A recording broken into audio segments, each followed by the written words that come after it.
Hello, I'm Father Pat O'Laughlin. I'm the pastor of St. Matthew Parish in Oak Creek and St. Mary by the Lake in Racine. So hello to all my parishioners and other people who might be watching this video. This is the second of three talks on the Triduum that I would like to present to you. My idea being that because many of us will be watching the Triduum on TV either at the cathedral or in a live stream from a parish or whatever, to explain some of the things that you will see so that you have perhaps a better understanding of what's unfolding if you're not familiar with the liturgy, or maybe if you are, maybe I'll touch on something and say, because of the circumstances this year with the coronavirus, this is why this particular ritual part is being omitted from the liturgy. I'm urging people that they would watch Archbishop Ostecki celebrating the Triduum liturgies from the cathedral. The Good Friday liturgy will take place at noon on Friday, April 10th, and it will be shown on live TV on CW18 at noon.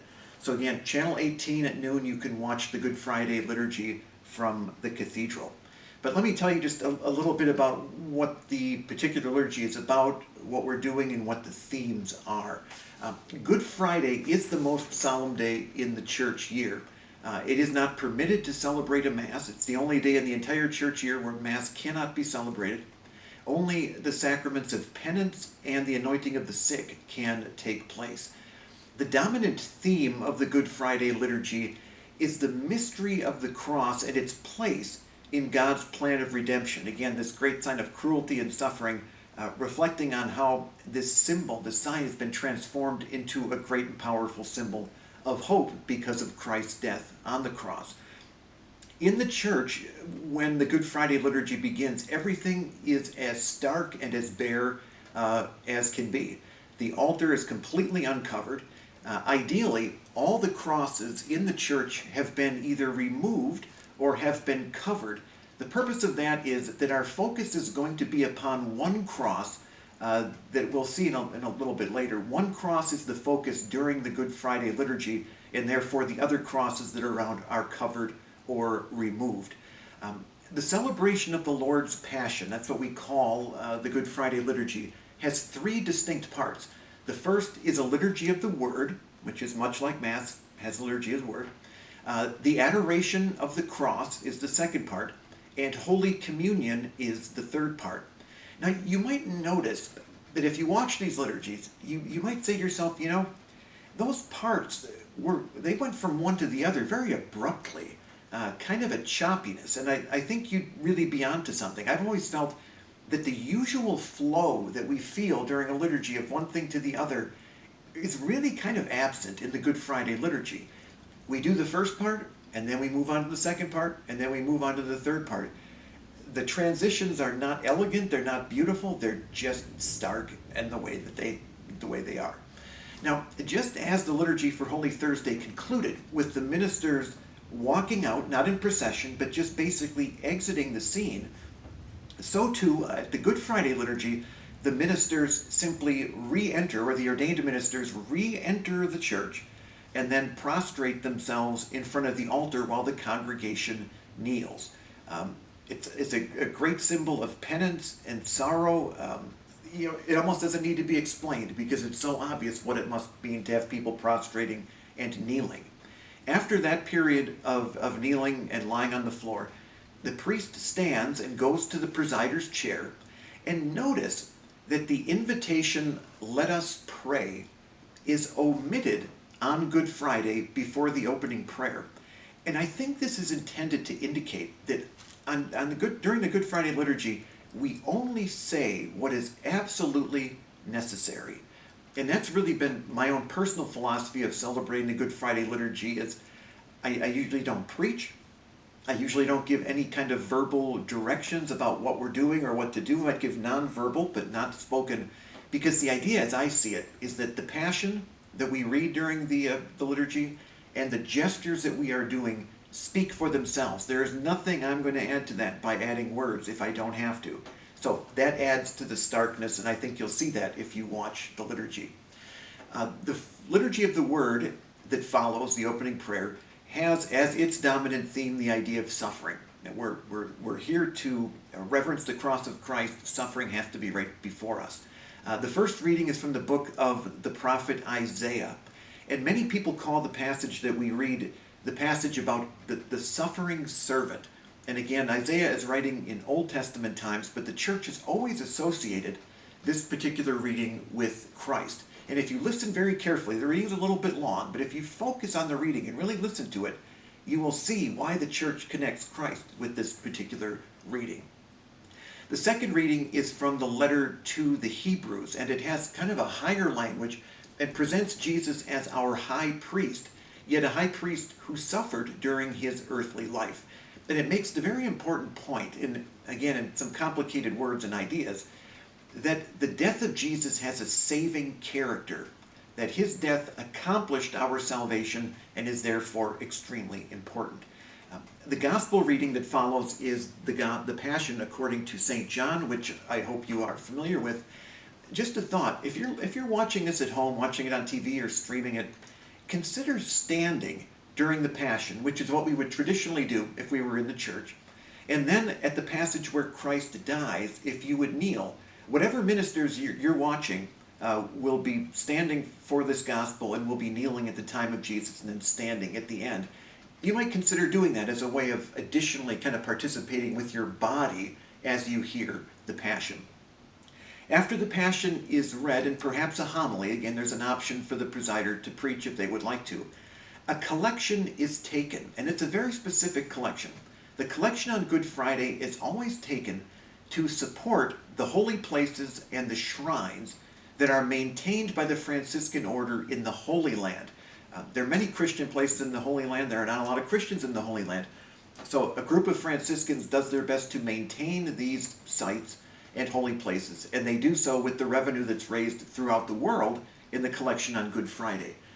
The absence of these funds this year could be disastrous, so please, if you want, consider donating to the upkeep of these shrines by using the Good Friday envelope that you'll find in your packet of envelopes from whatever parish you belong to.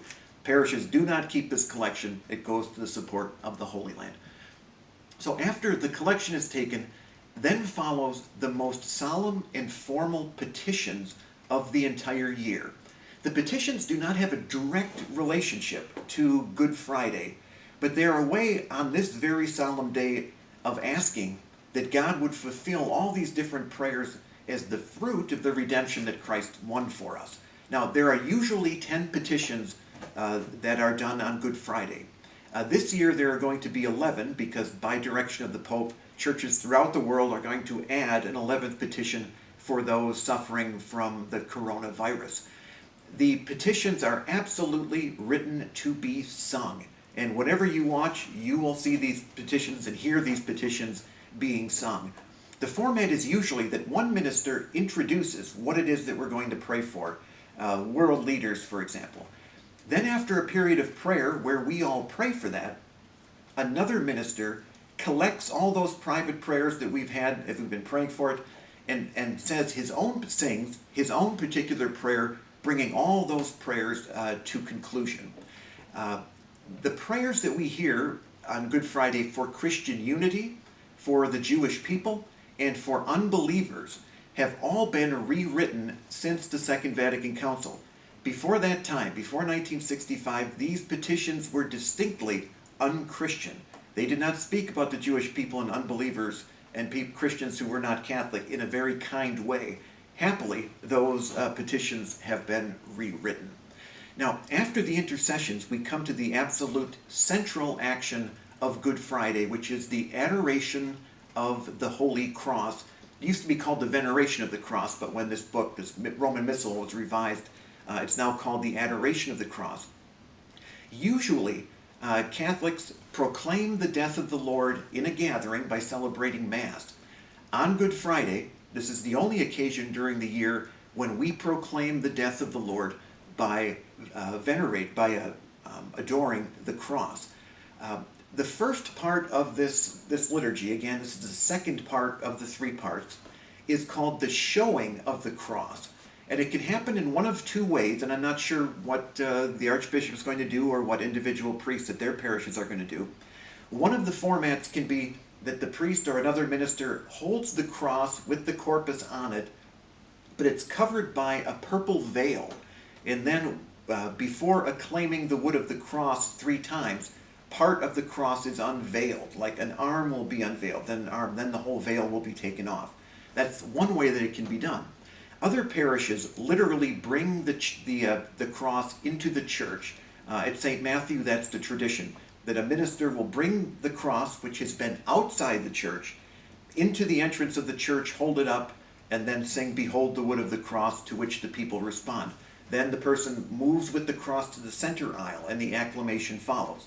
Then the minister brings the cross up into the sanctuary to a high place, holds it up, and there is the 3rd acclamation.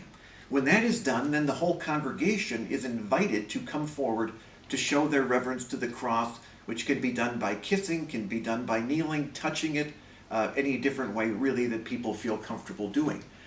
This year, this central action of adoring the cross is going to be very abbreviated in whatever parish it is celebrated. For one, there will be only a handful of people at the liturgy, and the priest who's going to adore the cross first is permitted to kiss the cross, but no one else in attendance is allowed this year to kiss the cross in adoration.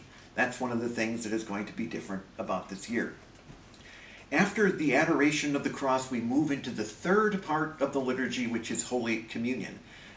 The minister goes to the tabernacle, brings the hosts that were consecrated on Holy Thursday out, and communion is distributed.